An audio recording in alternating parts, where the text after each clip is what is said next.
नमस्कार, आप देख रहे हैं जानो दुनिया। मैं हूं आपके साथ हर्षिता। आइए करते हैं खबरों से शुरुआत।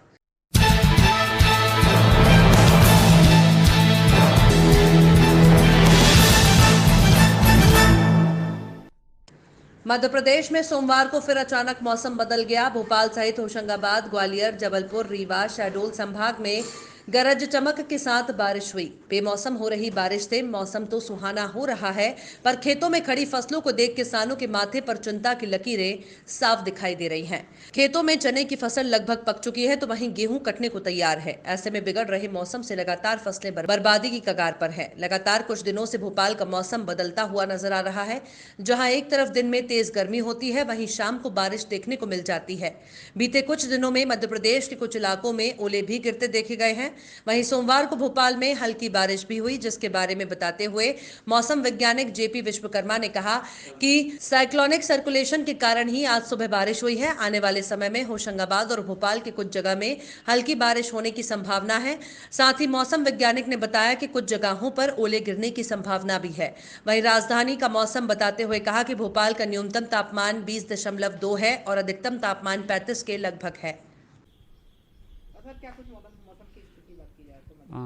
मध्य प्रदेश में मौसम की बात करें तो ये एक अपना induce cyclonic circulation north west Rajasthan के ऊपर है, जो समुद्र तल से 0.9 किलोमीटर पर स्थित है। दूसरा साउथ ईस्ट एमपी में साइक्लोनिक सर्कुलेशन है, जो भी सेम हाइट पर स्थित है। उसके कारण मध्य प्रदेश में सुबह सुबह राजधानी में बारिश देखने को मिली है। और आगामी आने वाले समय में आपका होशंगाबाद संभाग और भोपाल के कुछ जिलों में गरज चमक के साथ छींटे पड़ने की संभावना। इसके अतिरिक्त जबलपुर संभाग भी रहेगा, कुछ हिस्सों में बारिश होने की संभावना है। हाँ, कुछ जिलों में ओले गिरने की संभावना है, लेकिन वो अपडेट आने के बाद ही उसको कह सकते हैं। अभी पश्चिमी विक्षेप कोई नहीं है और 24 तारीख के बाद अपना मौसम ड्राई हो जाएगा, शुष्क हो जाएगा और क्लियर स्काई हो जाएगा। फिलहाल राजधानी की बात करें तो राजधानी का मिनिमम तापमान 20.2 है, जो सामान्य से 1 डिग्री अधिक है, और अधिकतम की बात करें तो 35 के आसपास पहुंचने की संभावना है। सोमवार को विश्व जल दिवस के अवसर पर प्रधानमंत्री नरेंद्र मोदी की मौजूदगी में मध्य प्रदेश और उत्तर प्रदेश के बीच केन बेतवा लिंक परियोजना से पानी लेने के लिए 15 वर्षों से चल रहा विवाद सुलझ गया। इस परियोजना से नवंबर से अप्रैल के बीच मध्य प्रदेश और उत्तर प्रदेश को पानी मिल सकेगा। इस योजना में आने वाली लागत का 90% केंद्र सरकार देगी। शेष 5-5% हिस्सेदारी मध्य प्रदेश और उत्तर प्रदेश सरकार वहन करेंगे। इस योजना से सागर, विदिशा समेत एमपी के 8 जिलों को पानी मिल सकेगा। इस परियोजना से बुंदेलखंड के उत्तर प्रदेश और मध्य प्रदेश के 12 जिलों को पानी मिलेगा। योजना से लाभान्वित होने वाले जिले टीकमगढ़, छतरपुर, पन्ना, झांसी, महोबा, ललितपुर, बांदा, दतिया, शिवपुरी, विदिशा, दमोह और सागर जिले शामिल हैं। आज का दिन मध्य प्रदेश और विशेषकर बुंदेलखंड के लिए स्वर्णिम दिन है, ऐतिहासिक दिन है। एक सपना पूरा हो रहा है, एक संकल्प साकार हो रहा है।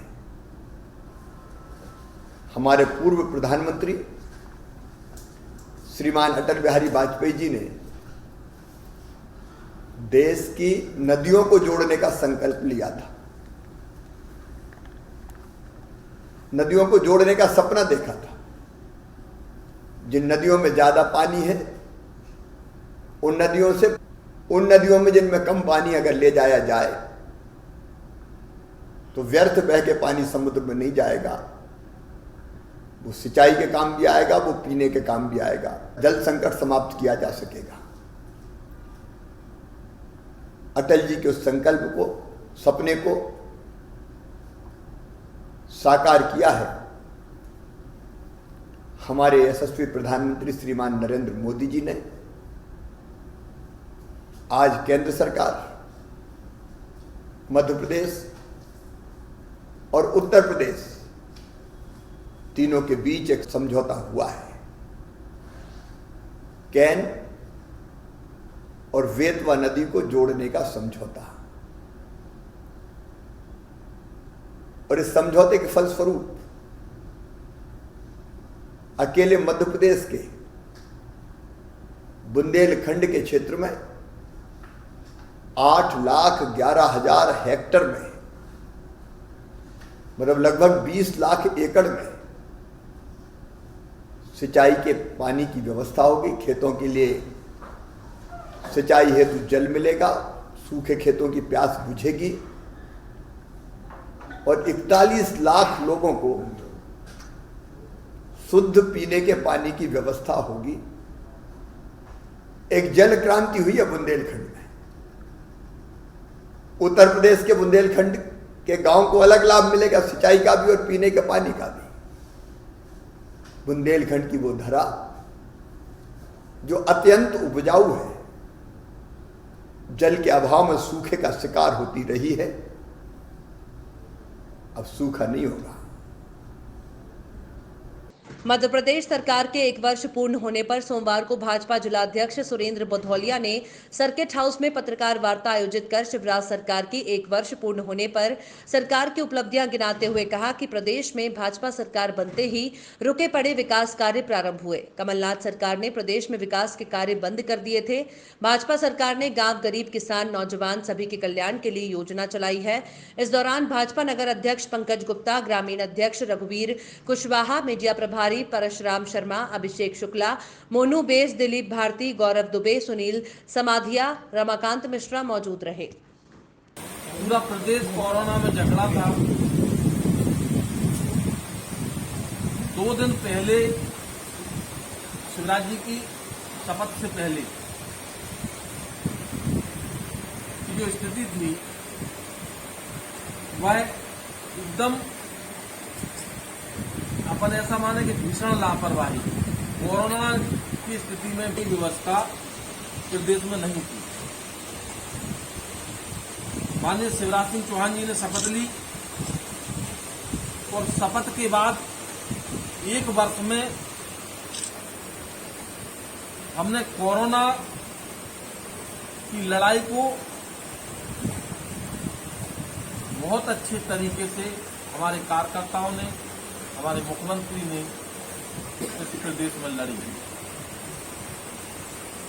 कोरोना से लड़ाई लड़ते हुए भी हमने प्रदेश में जो विकास काम किए, अगर हम सूचीबद्ध में पढ़ें तो सबसे पहले प्रदेश में मात्र 3 टेस्टिंग लैब थी जिनकी क्षमता 300 प्रतिदिन थी, लेकिन हमारी सरकार ने लैब की संख्या 32 कर दी, टेस्टिंग की क्षमता को 33,000 के पार पहुंचा दी। इसी प्रकार कोरोना के general bed, oxygen bed, ICU को लेकर अफरा तफरी का वातावरण था, लेकिन हमारी सरकार ने युद्ध स्तर पर प्रयास करके उन्हें सरप्लस किया। आज हमारे पास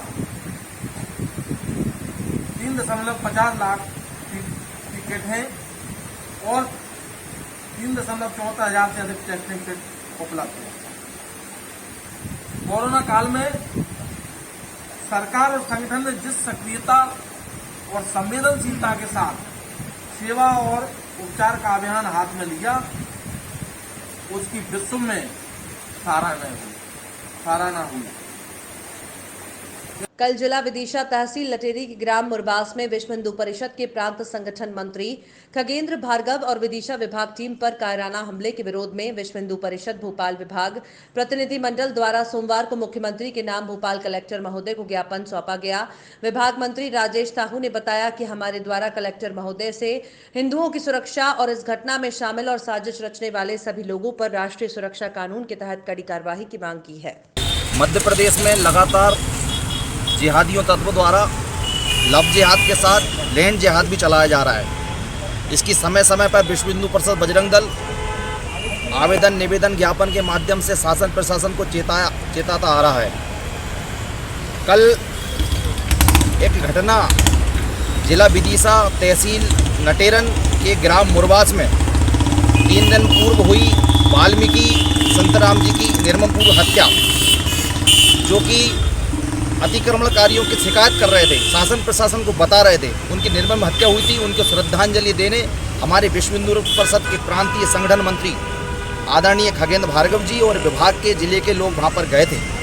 शांतिपूर्वक पीड़ित परिवार को सांत्वना देते हुए, श्रद्धांजलि देते हुए वापस आ रहे थे, लेकिन 400-500 लोगों ने हथियारों से लैस पत्थरबाजी एवं हथियारों से उन पर हमला कर दिया। इसकी समस्त हिंदू समाज, विश्व हिंदू परिषद बजरंग दल के कार्यकर्ता घोर निंदा करते हैं और उनमें आक्रोश है। शासन प्रशासन को हम ज्ञापन के माध्यम से बताने आए हैं कि ऐसे अराजक तत्वों को पहचान कर किया जाए, उन पर कड़ी कार्रवाई की जाए। दतिया जिले में संचालित शासकीय मेडिकल कॉलेज दतिया में अकादमिक वर्ष 2021 में 12 पैरा मेडिकल पाठ्यक्रम शुरू करने की स्वीकृति Madhya Pradesh para medical council Bhopal द्वारा दी गई है। सोमवार को दतिया मेडिकल कॉलेज के डीन डॉक्टर राजेश सिंह गौड़ ने मेडिकल कॉलेज के कॉन्फ्रेंस हॉल में पत्रकारों से चर्चा में ये बात कही। उन्होंने बताया कि जिन 12 डिप्लोमा और सर्टिफिकेट कोर्सेज को प्रारंभ किया जा रहा है, उनमें microbiology, health inspector, anaesthesia technician, ortho technician, OT technician, speech therapy technician, hospital medical record science technician, respiratory technician, audiologist, clinical biochemistry, optometrist, refractions आदि हैं। उक्त पाठ्यक्रमों में प्रवेश की अंतिम तिथि 15 अप्रैल नियत की गई है। डॉक्टर गौड़ ने बताया कि सभी कोर्सेज में 40-40 सीटें हैं। हमारा प्रयास है कि स्थानीय युवक युवतियों को इन पैरा मेडिकल कोर्सेज में प्रवेश का लाभ मिले। दतिया मेडिकल कॉलेज की स्थापना से रोजगार के नवीन अवसर प्राप्त हो रहे हैं। इन कोर्सेज को पूर्ण करने से स्थानीय स्तर पर रोजगार भी मिलेगा। पत्रकार वार्ता में पैरा मेडिकल कोर्सेज चयन समिति के नोडल अधिकारी डॉक्टर मुकेश पांडे, डॉक्टर कमल कछावा, डॉक्टर मीनू बाकना आदि उपस्थित रहे। पहला तो है कोर्स है ये ऑप्टिक रिफ्रैक्शन, जो होता है ना आंखों को चश्मा बनाने वाला कोर्स होता है। दूसरा है बायोकेमिस्ट्री, जो टेस्ट होते हैं ना ब्लड शुगर और के आदि टेस्ट होते हैं। माइक्रोबायोलॉजी मतलब सूक्ष्म कीटाणु की जांच करना होता है, कैसे जांच करनी है, कौन कौन सी मेथड से जांच करनी चाहिए, उसके लिए कोर्स है।